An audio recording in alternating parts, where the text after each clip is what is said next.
इस आदमी के आगे हाथ जोड़ लो भाई, क्योंकि ऐसा विदेश मंत्री हमें दोबारा नहीं मिलने वाला। क्योंकि आपदा को अवसर में कैसे बदला जाता है इससे बेहतर कोई भी नहीं जानता। क्योंकि ये आदमी ईरान में जो करके आया है ना, सुनोगे तो माथा पकड़ लोगे। यकीन नहीं आ रहा ना, तो चलो मैं आपको सारी चीजें विस्तार से बताता हूँ, खुद सोच में पड़ जाओगे। तो दोस्तों हुआ ये है कि आप जानती हैं कि पिछले 2 महीनों से जो यमन के हूती विद्रोही हैं, लाल सागर से गुजरने वाली हर एक शिप पर हमला कर रहे हैं।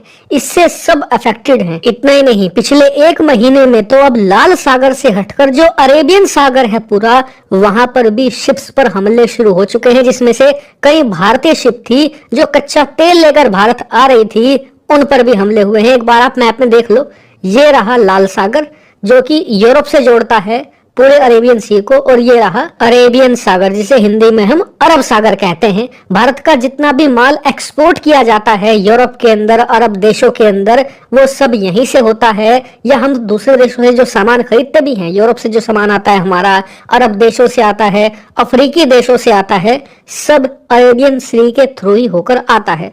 तो हमारे कम से कम 3-4 शिप्स को निशाना बनाया गया है और उन्हें अच्छा खासा डैमेज भी हुआ था, लेकिन इससे किसी की जान नहीं गई। लेकिन भारत ने सोचा क्यों ना इस मौके का फायदा उठाया जाए और इससे अरबों डॉलर भी कमाए जाएं, और जितने भी होशियार बनने वाले यूरोपियन देश हैं, जो अमेरिका है, इनका बेवकूफ भी बनाया जाए। और भारत ने आज वो कर दिया है। दरअसल आप अपनी स्क्रीन पर देखिए, रिपोर्ट निकलकर सामने ये आई है कि भारत हूती विद्रोहियों के हमले से बचने के लिए अब ईरान से कच्चा तेल खरीदने पर विचार कर रहा है, और इसको लेकर ईरान के साथ डिस्कशन भी शुरू हो चुका है। इतना ही नहीं, ये भी रिपोर्ट आई है कि अगर भारत ईरान से कच्चा तेल खरीदना फिर से शुरू कर देता है तो ऐसे में ईरान भारत को बम्पर डिस्काउंट देगा, क्योंकि ईरान पर खतरनाक सैंक्शन लगे हुए हैं, न सिर्फ अमेरिका के बल्कि यूनाइटेड नेशन के भी। ऐसे में कोई भी मेजर कंट्री ईरान से तेल नहीं खरीदती, और आप जानते ही हैं कि ईरान एक बहुत विशालकाय देश है और यहाँ पर गैस के, कच्चे तेल के विशालकाय भंडार मौजूद हैं,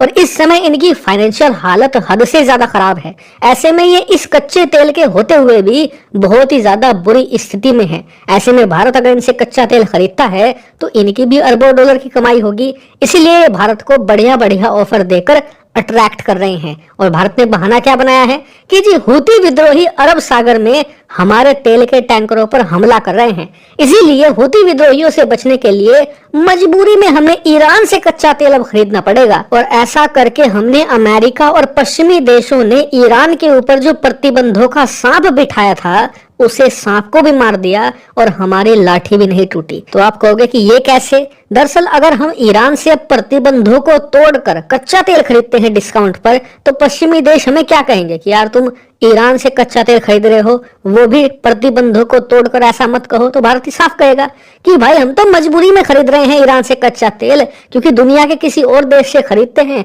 तो हूती विद्रोही हम पर हमला करते हैं, और हूती विद्रोहियों पर तुम बम बरसा रहे हो 15 दिनों से। क्या असर हुआ है तुम खुद जानते हो। और अगर तुम चाहते हो कि हम ईरान से कच्चा तेल ना खरीदे तो ठीक है, इजराइल का युद्ध रुकवा दो, क्योंकि युद्ध रुकेगा तो हूती विद्रोही हमला बंद कर देंगे और हम फिर से जो दूसरे देश हैं सऊदी वगैरह, उनसे कच्चा तेल खरीदना शुरू कर देंगे। क्योंकि जो हूती विद्रोही हैं वो ईरान की शिप को छोड़कर सारी शिपों पर हमला कर रहे हैं। ऐसे में ये हमारे हाथ में नहीं है कि हम ईरान से कच्चा तेल खरीदे ना खरीदे, ये तुम्हारे हाथ में है, यानी कि पश्चिमी देशों के हाथ में है। तुम इजराइल का युद्ध जल्द से जल्द खत्म करवा दो, हम खरीदना बंद कर देंगे। हमारे हाथ में तो कुछ है ही नहीं, हम तो मजबूरी में खरीद रहे हैं। और यही करके भारत ने पूरे पश्चिमी वर्ल्ड को चेकमेट कर दिया है। और इसीलिए मैं कह रहा था कि ऐसा विदेश मंत्री हमें दोबारा नहीं मिलने वाला। आपको याद होगा कि जब हम रूस से भारी मात्रा में कच्चा तेल खरीद रहे थे तो पश्चिमी देशों ने कितने सवाल उठाए थे। अकेले हमारे विदेश मंत्री एस जयशंकर ने सबको हैंडल कर लिया था। उल्टा उन्हीं पर सवाल खड़े कर दिए थे कि तुम भी तो रूस से कच्चा तेल खरीदते हो, जिस दिन तुम बंद कर दोगे हम भी बंद कर देंगे। ये तो हमारे हाथ में है ही नहीं। ईरान के केस में भी हम पश्चिमी देशों को ऐसे ही फंसाएंगे। हालांकि इस मामले पर आने वाले समय में जो भी अपडेट आएगी मैं आपको सूचित जरूर करूंगा। आप लोग चैनल को सब्सक्राइब करके रखें।